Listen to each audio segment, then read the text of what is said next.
قرآن مجید کی ایک آیت کریمہ ہے، ان فی السماوات والارض لآیات للمؤمنین، یقیناً آسمانوں اور زمین میں ماننے والوں کے لیے بڑی نشانیاں ہیں۔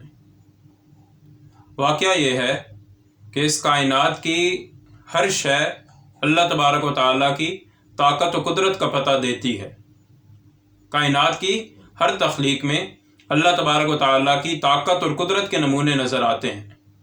انسانوں میں، جانوروں میں، پرندوں میں اور درختوں میں، الغرض کائنات کی کوئی بھی تخلیق ہو، اس کے اندر قدرت الہی کے بے شمار کرشمے موجود ہوا کرتے ہیں۔ آپ اپنی انگلی کے پور کی طرف دیکھیے، دنیا کے اندر اربوں کھربوں انسان بستے ہیں، لیکن کسی ایک انسان کا فنگر پرنٹ دوسرے شخص کے ساتھ میچ نہیں کرتا۔ انسانی جسم کے چھوٹے سے حصے پر اللہ تبارک و تعالیٰ کی کتنی بڑی قدرت کار فرما ہے، اور انسانی جسم کے ایک چھوٹے سے حصے پر اتنی بڑی کاریگری، یہ صرف اللہ تبارک و تعالیٰ کی قدرت کا کمال ہے، یہ صرف اللہ تبارک و تعالیٰ کی طاقت کا کرشمہ ہے۔ پھر انسانوں کے علاوہ جانوروں میں بھی اللہ تبارک و تعالیٰ کی طاقت اور قدرت کی نشانیاں نظر آتی ہیں۔ اللہ تبارک و تعالیٰ فرماتے ہیں وَإِنَّ لَكُمْ فِي الْأَنْعَامِ لَعِبْرَةً، اور بے شک تمہارے لیے جانوروں میں بڑی عبرت کا سامان ہے۔ نُسْقِيكُمْ، ہم تمہیں پلاتے ہیں، مِمَّا فِي بُطُونِهِ، اس میں سے جو ان کے پیٹوں میں ہے، مِن بَيْنِ فَرْثٍ وَدَمٍ لَبَنًا خَالِصًا، گوبر اور خون کے درمیان سے خالص دودھ، سائغًا للشاربین، جو پینے والوں کے لیے نہایت خوشگوار ہے۔ بکری، گائے اور بھینس کے جسم میں جہاں دودھ کی نالی ہے، وہیں پر ان کے بدن میں خون بھی بہتا ہے۔ ان کے جسم میں پیشاب کی نالی بھی موجود ہے، اور ان کے بدن میں گوبر بھی ہے، لیکن اللہ تبارک و تعالیٰ ان تینوں آلائشوں سے صاف ستھرا اور خالص اور لذیذ دودھ نکال کر دکھلاتے ہیں۔ یہ اللہ تبارک و تعالیٰ کی کتنی بڑی طاقت اور قدرت کا نمونہ ہے۔ پھر پرندوں میں بھی اللہ تبارک و تعالیٰ کی طاقت اور قدرت کار فرما ہے۔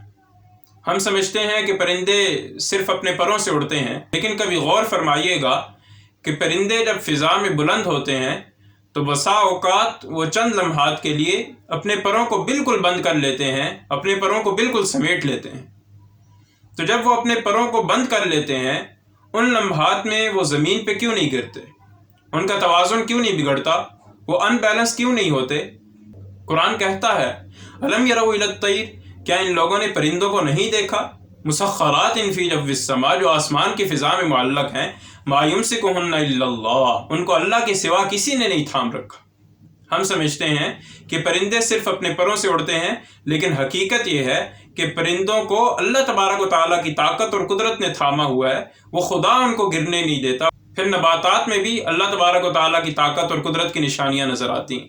کسی بھی فصل، پھل کا جب ہم بیج بوتے ہیں تو کچھ عرصے کے بعد ایک نرم و نازک سی کلی پھوٹتی ہے، ایک ملائم سی کونپل پھوٹتی ہے۔ وہ کلی اتنی نازک ہوتی ہے، وہ پتی اتنی نازک ہوتی ہے کہ اس کو اگر ذرا سا سختی سے ہاتھ لگا دیا جائے تو وہ وہیں پہ مسلی جائے اور اس کی نشو و نما بھی رک جائے۔ لیکن اس نرم و نازک کلی میں اتنی طاقت کہاں سے آئی کہ وہ زمین کی سخت سطح کو پھاڑ کے باہر نکلتی ہے؟ یہ اللہ تبارک و تعالیٰ کی طاقت اور قدرت ہے کہ جو اس کلی کو زمین کی سخت سطح سے باہر نکال دیتے ہیں۔ قرآن مجید میں 20ویں پارے کے شروع میں اللہ تبارک و تعالیٰ نے اپنی طاقت اور قدرت کی کچھ نشانیاں ذکر فرمائی ہیں، کچھ تفصیل بیان فرمائی ہے، اور خدا وہاں پر بار بار یہ سوال کرتا ہے اِلٰہٌ مع اللہ، کیا اللہ کے علاوہ کوئی اور ہے جو یہ سب کچھ کر سکے؟ اِلٰہٌ مع اللہ، کیا اللہ کے علاوہ کوئی اور ہے جو یہ سب کچھ کر سکے؟ جواب ایک بازگشت اور گونج کی صورت میں ہر مرتبہ دل سے یہی آتا ہے کہ اللہ کے سوا کوئی بھی نہیں جو یہ سب کچھ کر سکے۔